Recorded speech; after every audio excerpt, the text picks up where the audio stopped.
Question 1. Rhode broke every single rule they teach you in marketing school. No advertising, no wide distribution, no product line expansion. And that is exactly what made it a billion-dollar brand. But how? Question number 2. When Rhode sold for $1 billion, half the industry called it a bubble. They said without Hailey, the brand is nothing. Are they actually right? Question 3. And most importantly, what can you actually take from this story and apply yourself, even if you don't have 55 million Instagram followers? 3 products, 3 years, $1 billion, and a story that's much more layered than it looks. Just to be clear, Rhode and Hailey Bieber aren't connected to us in any way. We are breaking this down as a case study. I have been fascinated for a long time by what I call founder identity brands, where the product and the person become so fused that you can't quite tell which one you're actually buying. Rhode is one of the purest examples of this I've seen in years, but here's my issue with most breakdowns of this brand. They all stop at Hailey is beautiful and famous, so of course it worked. That's not the full picture. It's too easy, and today we're going deeper, because Rhode contradicts almost everything you are taught as a new entrepreneur. No ads, barely any products, no stores for 3 years, and yet $212 million in a revenue. So how does it actually work? Let's get into it. So, it's 2022, Rhode launches, and right now I want to ask you something. Hit the pause and think about it. The answer exactly 3. The same 3 they started with, in an industry where brands drop 20 or like 30 new products every single year. This wasn't a limitation, it was a strategy, but we'll get to that. First, let's look at the numbers behind each product. First product is the most famous one, Peptide lip treatment. A lip balm, $16. On paper, nothing that should change the world, but here is where I want to pause again, and this time I want you to actually guess. How much was this same tube selling for on the secondary market during sold-out periods? Hit pause. The answer: from $35 to $45, 2 to 3 times the retail price. This is actually something you can track yourself on Merchanica. You can see that during sold-out windows, reseller prices on Amazon would spike and hold elevated for days after each restock. They have 10 free reports when you sign up. Link in the description. So I'm logging into my Merchanica account. This is where I do all my product research. If you don't have one yet, it takes about a minute to sign up. The first 10 analytics reports are free. So I went to Merchanica and pulled up this product, Peptide Unscented Lip Treatment, 10 milliliters. Same format as Rose Hero product. Let's see what it actually costs to make something like this. Merchanica has a manufacturer search system. I'm typing in the product name and it finds white label suppliers automatically.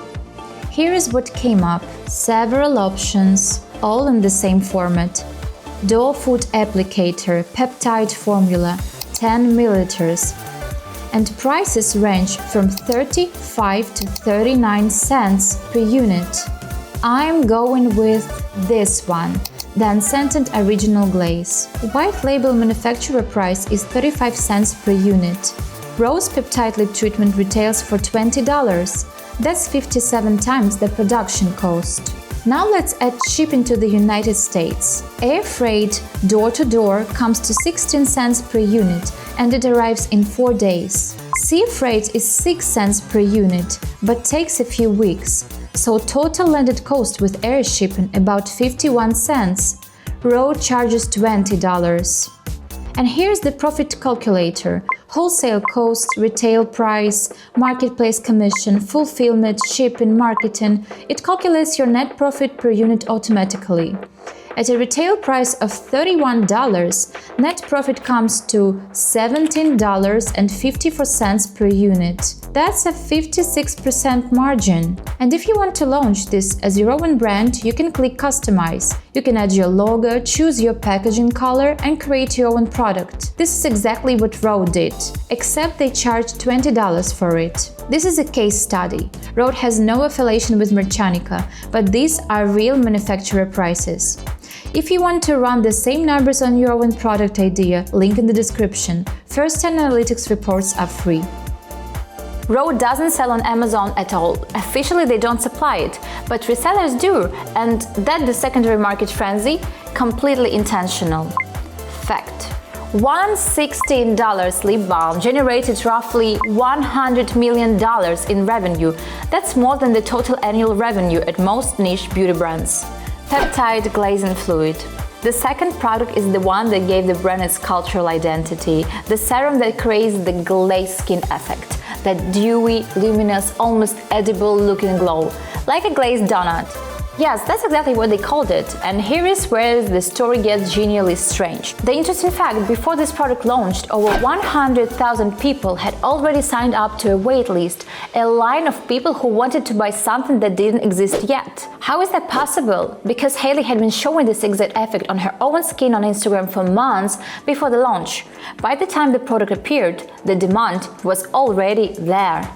3 years, the price never moved once. In an industry where buzz is typically used to justify raising prices, Rhode held the line. Because they weren't optimizing for short-term profit, they were building a cult. Accessibility was a deliberate part of the aesthetic. Barrier Restore Cream. A face cream, $29, and this is where I want to show you something really important, how Rhode positions itself against the competition. Do you see the sweet spots they've carved out? More than drugstore, so it doesn't feel cheap. Less than touch or la mer, so it stays within reach. Rhode's entire product range sits between $16 and $38. $212 million in revenue. Not a single physical store, no advertising, just a direct-to-consumer website. And now, the strangest part of the whole story. When I say Rhode broke every rule, I mean that literally. Any marketing course will tell you, expand your product line, invest in paid advertising, get into retail as fast as possible, and never build the whole thing around the person. Rhode did the exact opposite on every single point. And here is why that was brilliant rather than reckless. Build the image first, then build the product. Most celebrities come to beauty with money and an audience. Hailey came with a fully formed narrative. Glazed donut skin was already a viral TikTok trend months before Rhode existed. Hailey had spent years posting get ready with me videos, real routines, real skin struggles, no filter pretense. When Rhode launched, no one needed to be convinced. The audience already wanted her skin, the brand simply gave them a tool to get it. In one survey of Gen Z buyers, 86% said the marketing and branding, not the product itself, was the primary reason they purchased Rhode. Minimalism as a manifesto, not a constraint. 3 products at launch, 10 products 3 years later. In an industry where brands drop entire collections every season, every business course will tell you more products equals more revenue. Rhode proved that it's not automatically true. Because fewer products isn't a limitation, it's a statement. One of each, but the best there is. And this landed at exactly the moment when skincare minimalism was taking over TikTok. Rhode didn't follow the trend, it embodied it. Sensory marketing. They sold a feeling, not an ingredient list.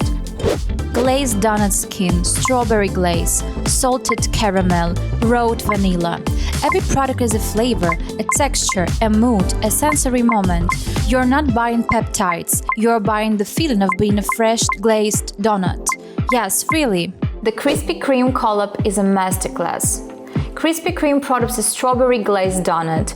Rhode drops a strawberry glazed sleep treatment. No formal partnership, just perfect timing.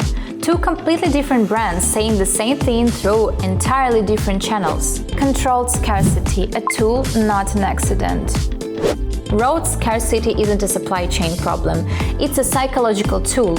A 100,000 person waitlist before the first shipment, consistent sellouts, restock emails opened by over 80% of subscribers, 3 years with no stores, just a website.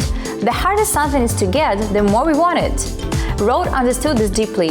$248 million in media value on an 11% marketing budget.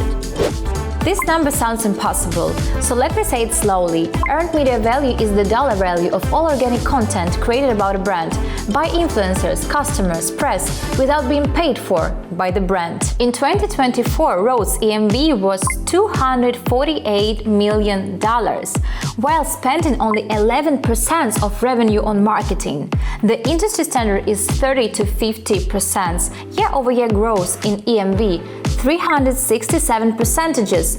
Rhode ranked #1 for earned media value among all skincare brands in the world. What to take from this story? Okay, here is the answer to the question I promised you at the start. What can you actually take from this story, even without 55 million followers? 5 Rhode principles that work at any scale. The first one, build the image before you build the product. Show people the outcome they want in your content consistently before you have anything to sell. The product should feel like the obvious next step. Step number 2.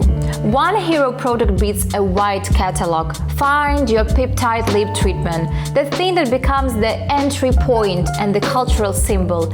Everything else grows around it. Number 3. Sell the feeling, not the feature list. Like just stepping out of a spa outsells contains hyaluronic acid. Every time, what does someone feel when they use what you make? Intentional scarcity creates desire. A limited drop, a waitlist, early access, these are tools for shaping demand, not signs of production weakness. Number 5. Your price point is a strategic statement. Define your accessible luxury range and commit to it. Too cheap and you lose perceived value. Too expensive and you lose the people you are trying to reach. And I'll leave you with this. The brand sold for $1 billion. Half the industry says it's a bubble. What do you think? Can Rhode survive without Hailey? Drop it in the comments. I really want to know what you think about that. If you got something out of this breakdown, a like and subscribe genuinely helps. I put out analytical deep dives like this regularly, and the next one is going to be just as good. The product data I referenced in this video came from Merchanica. You can pull the same kind of analysis of any product on Amazon, price history, sales trends, rankings.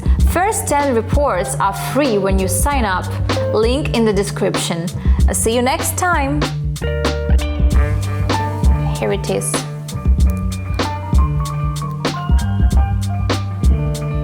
This marketing works even with me. You see? One of the best beauty products I've got. Thank you, Hailey.